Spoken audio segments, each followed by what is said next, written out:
Welcome to Basketball Talk Pro. I'm Ron Ecker, and I'm glad that you're here. I have to apologize. Our shows are not very glitzy. I hope you will bear with me on that. I've been doing this a long time. We started with this in 2013. I don't know how many videos I have made for coaches, but it's probably around 500 now. I just tell you this, that I do everything myself. If it was glitzy, all that costs a lot of money, and then I would have to, I would have to charge you for it. So my feeling is I'm going to tell you the same thing, whether it's glitzy or whether it isn't glitzy. So, this way there's no charge, and you can hopefully we will help you. Why do I do it? That's basically it. I've been fortunate in my career. I've coached at every level, coached internationally. I've seen it about everything you can see, and I've been around some of the best basketball minds in the world and had a chance to learn from them. And learning is the key to coaching. Please don't, I see so much arrogance on coaches that bothers me. Be humble. Be humble and understand that you are not the king, but you are trying to be a good coach. And to be a good coach, you have to have a lot of learning.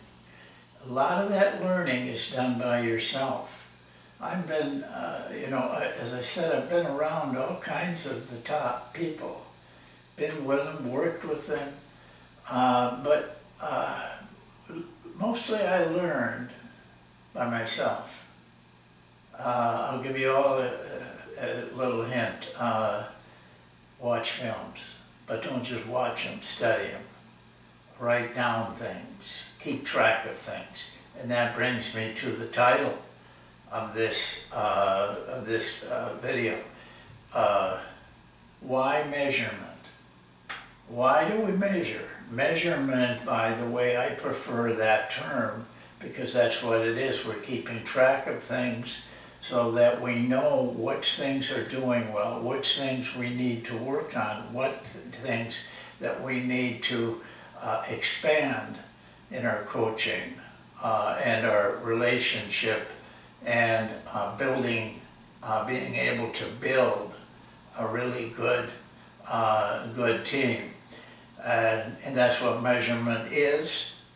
I keep track of a lot of things. I'm going to show you a chart today that was not easy to make, but it does show you some things that you need to know. I mean, really, I did not know them until I wrote all of them, until I wrote this book.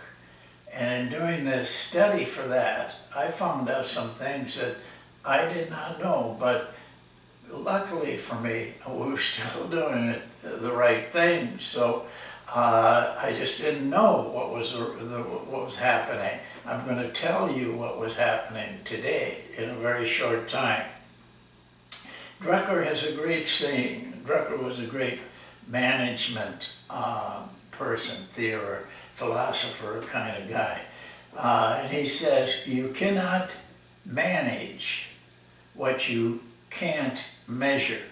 And I would agree with that in every aspect of coaching, and I would agree with it in every aspect of your life and every aspect of your personality.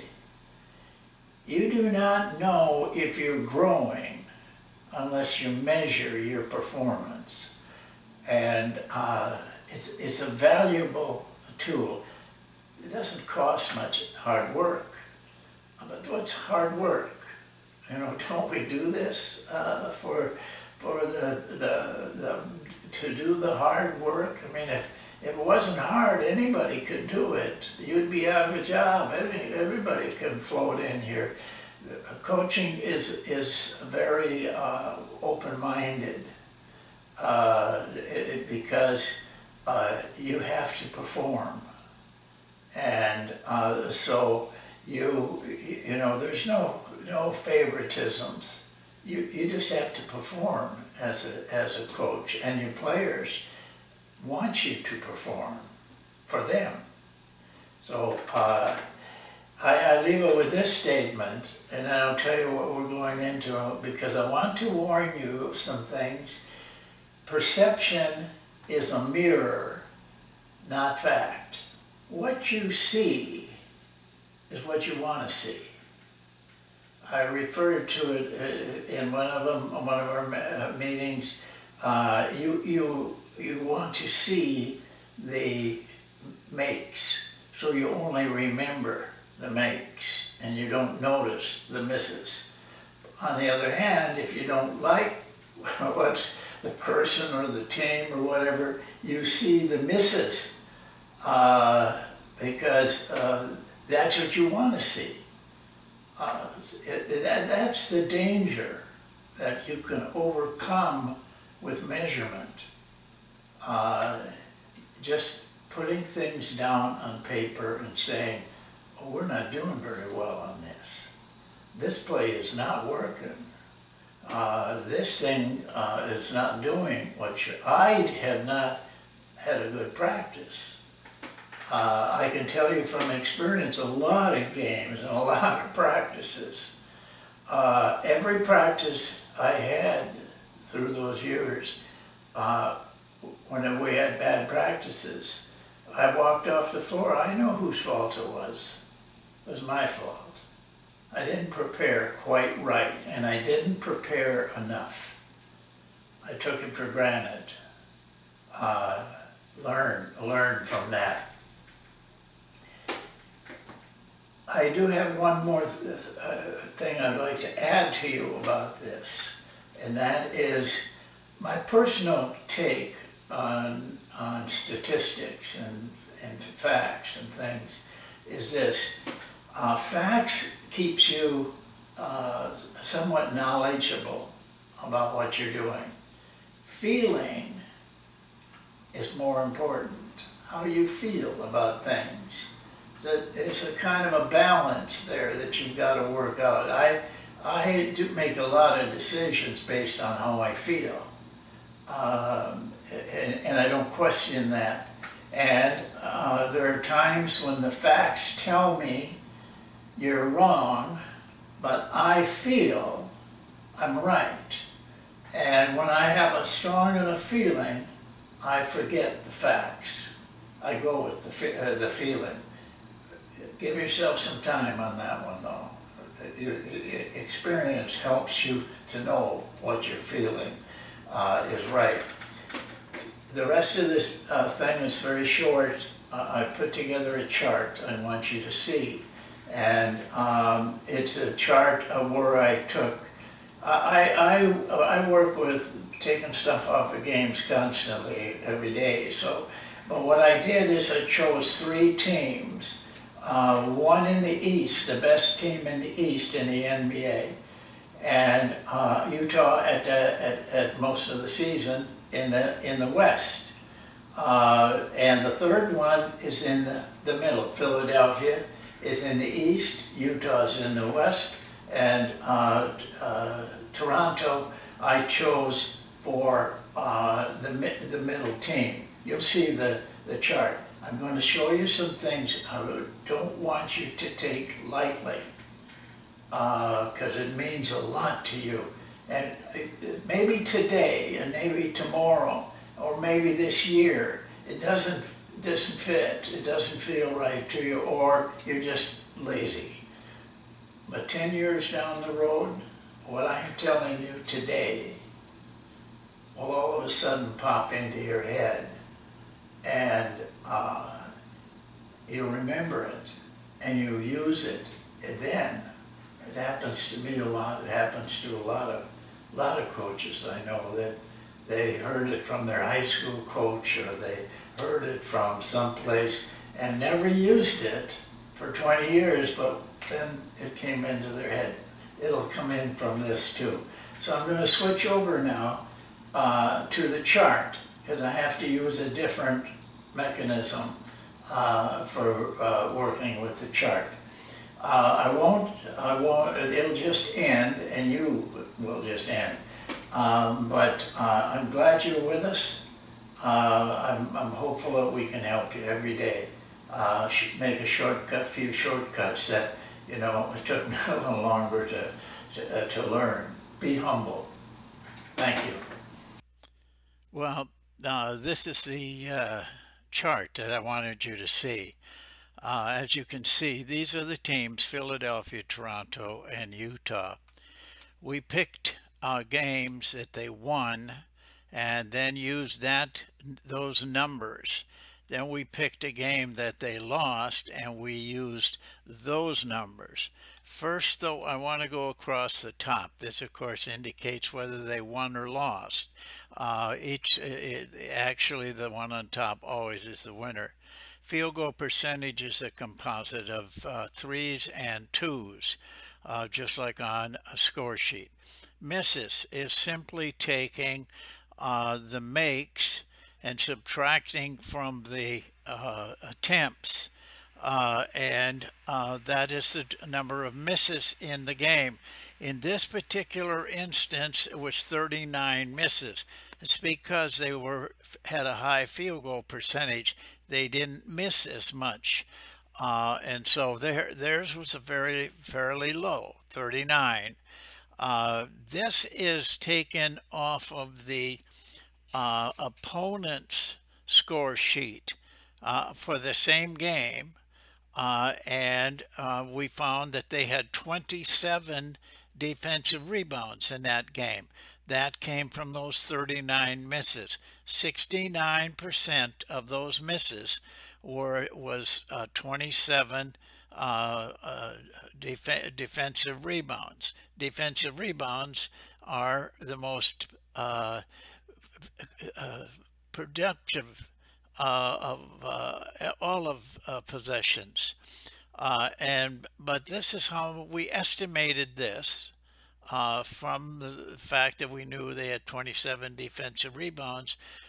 Defensive rebounds on fast breaks normally run at 0.92 points per possession. So we just multiplied this times 0.92 and came up with so many points they scored off of defensive rebounds.